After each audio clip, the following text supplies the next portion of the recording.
Hey guys, Alex here from Homeschool of Bel Air. So on today's video, again, I am so sorry for being so informal. I'm just really trying to get these videos out for you guys. So I'm already late on this one. I was trying to film this one at least like a month ago and I just haven't been allotted a lot of time to film. So I figure better late than never. So today's video is going to be our curriculum picks for next school year. Now, I had mentioned in my last video how there's going to be a couple changes for this school year. So here in front of me, I am sitting in front of pretty much our curriculum for next school year. This side is Evelyn's, this side is Adrian's, and this stuff here is Friday's, and then this is just like the literature that we're going to be reading for the school year. So first change, if you guys notice, I mentioned only Evelyn and Adrian. So Vincent, which is my eldest, he has decided to public school. So starting August or this fall of 2023, he's going to be starting 8th grade public school. And he's excited and it's going to be a huge change for us. Mama Bear, not so happy about it, but I also want to be able to allow them to do what they want. So in that sense, he really wants to go to public school. So we're going to allow him to just test the water this year and see how it goes. What my husband and I were talking about, it's not a forever thing. We know that we always have the option of homeschooling them if for some reason he doesn't like it, if for some reason it's just not what he expected, whatever the reason is, he already knows that he doesn't have to, nothing is set in stone, so he could always just come back. So with that being said, I'm going to try to just kind of share with you guys our curriculum picks for next year. So that is the first biggest change, which is enormous. The second biggest change is we're not going to be working on Torchlight next year. Level 6 is not fully completed and released yet. There's only 2 of the literature units that she created for next school year. So we decided we're just going to give it a whole school year to just allow her to finish her curriculum. Hopefully by next school year, I'm really hoping for next school year, it'll be complete and then we can jump back into it. So I did have to make a couple changes for Adrian, my middle son. Not only that, I'm going to be taking advantage of not having that extra student. And I feel like Evelyn really just needs a lot of focus and one-on-one time with me. So this year is going to be our year to just really focus on her and really just get her up to par with reading and math and all the good stuff, the grammar, because I've always taken it pretty easy on her. So I think this year is going to be her year. So with that being said, our schedule is going to change because now also we're going to incorporate a lot of our electives for Thursdays, which is different also. So that's another change. We're going to try to figure that out as I start scheduling our school days. I'll get more into that as I start showing you guys the curriculum. And I'm so sorry. I am just kind of showing you guys that and not myself. I just haven't been feeling super great with the summer heat and just getting ready for these videos. So I'm saving you guys the agony of looking at my face. But anyways, so let me go ahead and just kind of start. So what I'm going to do is I'm just going to go through subject and just kind of pull out the curriculum and show you guys what each one will be working on.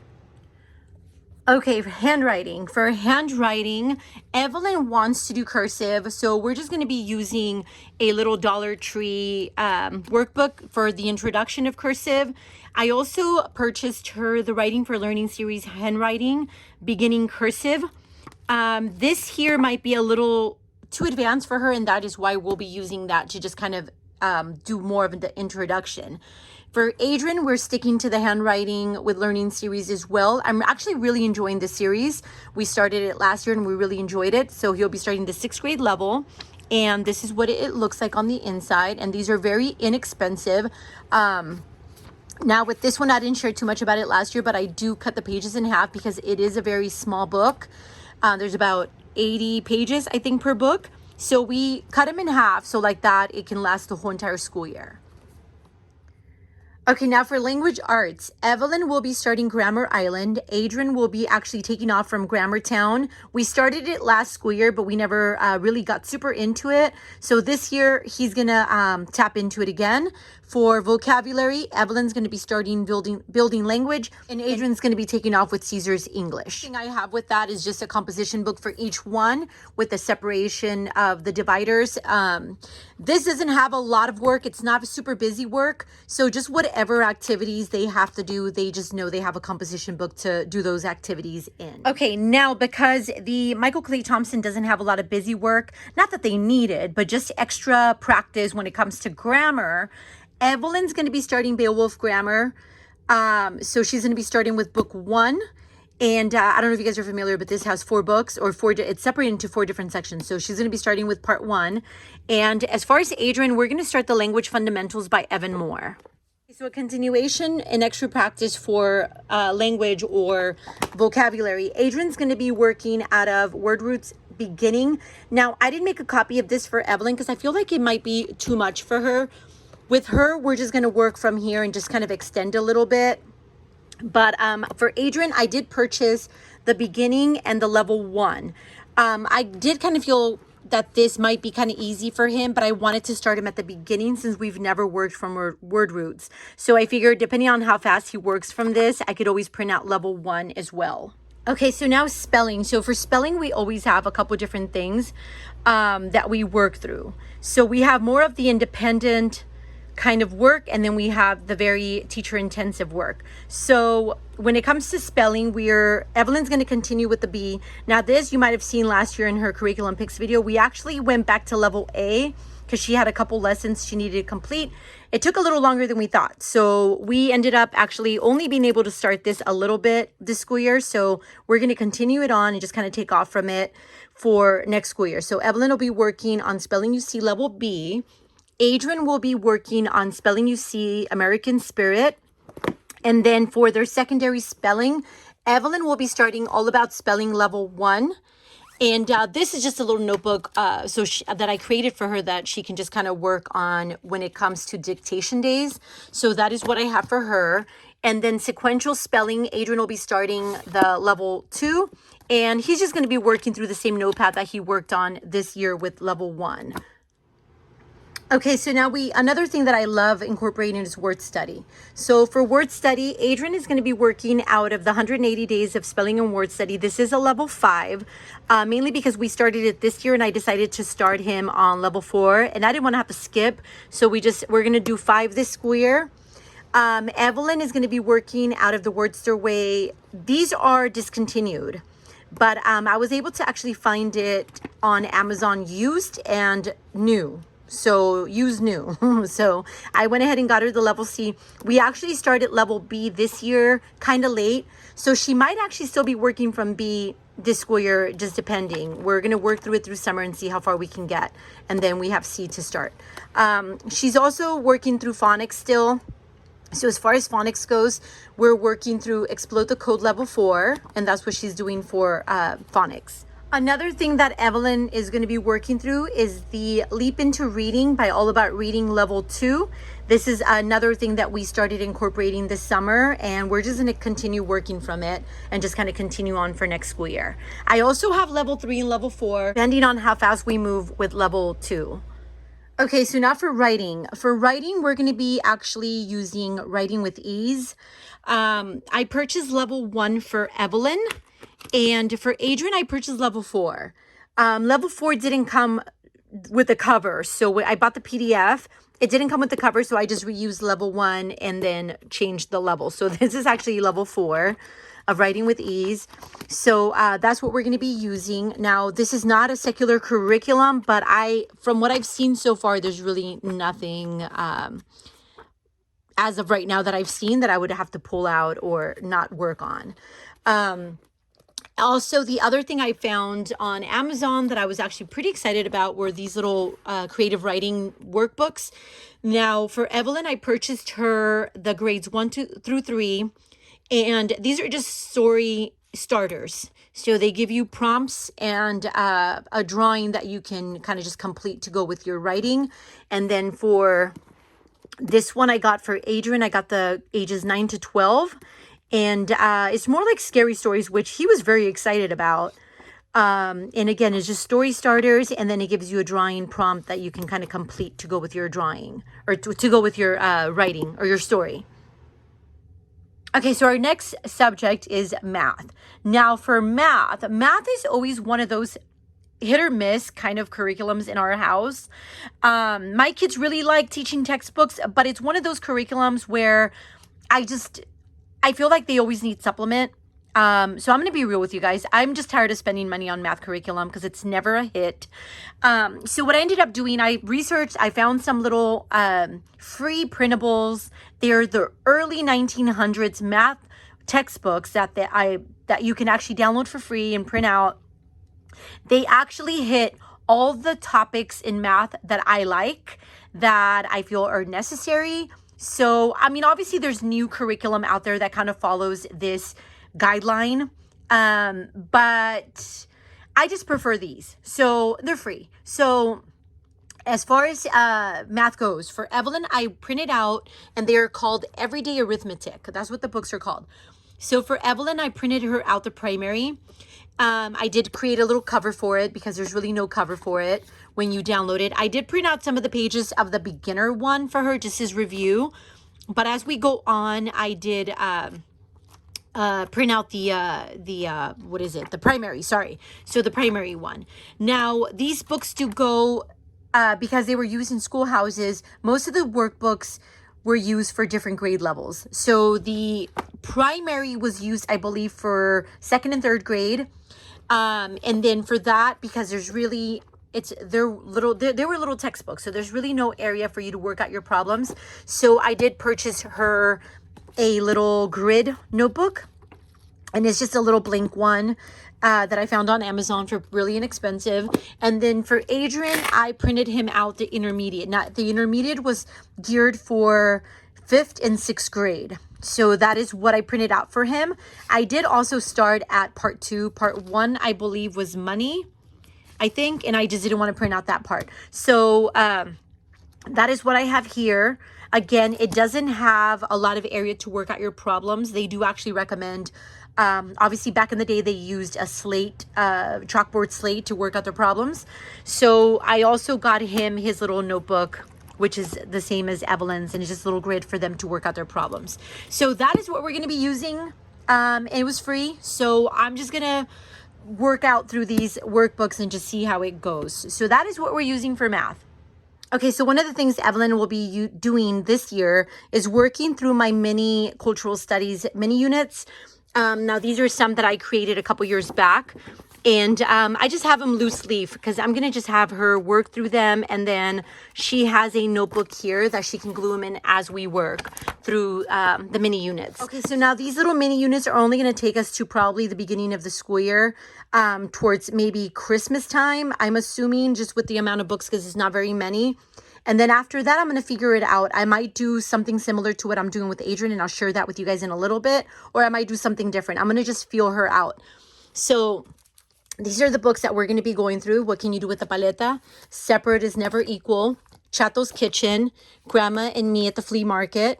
Harvesting Hope. Playing El Juego de Lotería. My Little Car. Just a Minute. The Cazuela, The Farm Maiden Stirred. And Rancho Rabbit and the Coyote. So these are the books that we're going to be reading through for cultural studies. We have our pages, like I said, our notebook.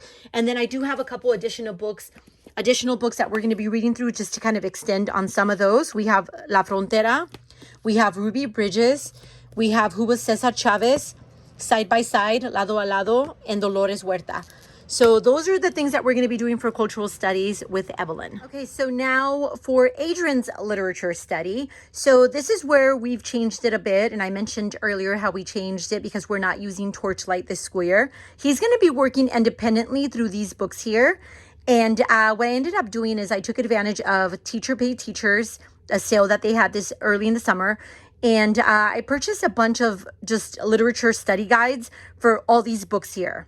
And that's what Adrian's going to be working on. So the literature study that he's going to be working on, they are by a seller named McMurray. And she's just on TPT. Each one of these was very inexpensive. What I like about her study guides is that they tap into a little bit of everything. You've got figurative language, you've got vocabulary, you've got a little bit of reading comprehension, you have writing elements that they talk about. So there's a little bit of everything when it comes to these what's it called? These little mini studies. So this is what we're going to be using for next school year. So let me go ahead and share with you guys the books that Adrian's going to be reading independently. I created this little printable here. And for every week of our school year, I added the book and how many chapters of each book he's going to be reading for every day and how long it's going to take him. So like, for instance, this book is going to take him 2 weeks. Hatchet is going to take him 2 weeks, so forth and so on. We do about 42 weeks in our school year. So as you guys can see here, 42 weeks, and that is the last book there. So we should be able to complete all of this in a regular school year for us. So this is actually where I'm separating his mini units so that he doesn't have to haul this around because it's such a big binder. So every week I'm just going to stick whatever he's going to work on in here, and he knows to just kind of grab this rather than that big thing. So that is kind of what this is here. So these are the books he's going to be reading. Okay, so we have Mud Shark, Punished, I Survived the Destruction of Pompeii, love that dog, The Chocolate Touch, Hatchet, The Cricket in Times Square, The Witches, Lunch Money, The Family Under the Bridge, Tiger Rising, Bridge to Terabithia, Rules, Charlotte's Web, Maniac McGee, The Miraculous Journey of Edward Tulane, Holes, Flora and Ulysses, and the last one, Wish. Okay, now another subject that we started to tackle along with the literature study, because we know we tackle reading comprehension. They have their independent work when it comes to reading comprehension. So Evelyn's going to be starting this big book of reading comprehension book, or grade 2. And these are just very cute little activities. And then Adrian really enjoyed, we started this past school year. He really enjoyed it. And it is the Saddleback Education Reading Comprehension Skills and Strategies workbook. So again, this is just something that he can work on independently. And that kind of takes us into some of the independent busy work that they have. So for Evelyn, we're still working through the word ladders. Is something that we started this past school year, and we're just very slowly but surely working through it. Adrian really enjoyed it this past school year, so I went ahead and printed out the 4th to 6th grade level. This school year, he did the one prior to this. And then I'm trying to think what else they have as supplement. I believe I printed out a supplement spelling for Adrian as busy work. I don't think we'll get into that, but he knows he has it in case he wants to, which I'm sure he's not. But it's just there. Okay, so that takes us into our Friday work, which is our electives. So this year we decided to tap into middle times. So we're going to be using History Quest Middle Times. Here I have the reader, I have the study guide, the little Encyclopedia World History, and then each one of the kiddos has their own little workbook. Okay, I had to move a little bit. The sun is starting to shift, so it's creating a little sunbeam right here. Okay, so another thing we're going to be working through is our draw and writes. For draw and writes, I decided to go ahead and try out the draw and write through history. Now, this is not secular, but I did go to the homeschool convention. I was able to flip through the pages. The only mention of religion I found was when it mentions the Vikings converted into Christianity. That's really it. So, I decided we're just going to do it since we're doing middle times this school year. I did print out or type up the copy work pages for the kids so that it's easier for them to do the copy work. And all we have is a little journal here, drawing journal. And I just made a copy of the cover. So that is what we're going to be working through on Fridays for draw and writes instead of penmanship. Okay, now for science, we're doing science slightly different, mainly because Evelyn's going to be joining us. And Evelyn gets very bored with science if it's not hands-on or just crafty and creative. So I found this as a free download, which is the Janice Van Cleary Engineering for Every Kid. It has hands-on activities throughout the whole entire book, and I just created a little notebook for the kids so they can jot down all their information, answer their questions, and do all that good stuff. So that is what we're going to be working through the first half of the school year. The second half, because this is only like 25 lessons, For the second half of the school year, we're going to be working through the Sassafras Adventure, Volume 6, the Astronomy. This is actually something that Adrian mentioned to me he really wanted to do. And here is the study guide. So for this one, I only printed out the logbook for Adrian because I'm considering buying the lap book for Evelyn because I feel like she'll probably enjoy the lap book more. And then here's the reader. I'm also going to purchase the audio for this. So that is our science for the school year. Okay, now for art. For art, I took advantage again of TPT sale that they were having. And the kids actually created their own little cover for their art workbook. I found Elements of Art by Miss Artistic. These pages just kind of give you examples and practice area. I also purchased her bundle of the Principles of Design. And again, it just gives you what it is and area to practice. And then from there, we're just going to be using YouTube to work on bigger projects. So each one of the kids has their own little art notebook. Okay, so another one of our electives is going to be Spanish this year. For Spanish, we're going to be using See It, Say It, Flip Flop Spanish. I did purchase the PDF and the MP3 for the sound. When you buy the pack, I believe it's like $150. You can get the flashcards, the CD, the audio, and then obviously the teacher's manual. With this curriculum, it's a very conversational Spanish. You do need the flashcards and you do need something to write the sentences in. They do sell, when you buy the pack, I believe it does come with a little slate board. We just use notebooks. So that is where I have the kids write their sentences. But there's not a lot of writing to it, really. It's like I said, it's more conversation. So we started it a while back. We stopped using it and we're just going to start it back up again. So wish us luck with this. It's a great curriculum. I wish there was more information out on this and more videos on it. It is a really, really great curriculum. So with that being said, let me pull out here. Okay, guys, so I really hope you guys enjoyed that look into our curriculum picks for the 2023-2024 school year. Once again, thanks again for watching, and be on the lookout for a room tour video. Hopefully I can film that here in the next week or so. Thank you guys for watching, and we'll see you next time.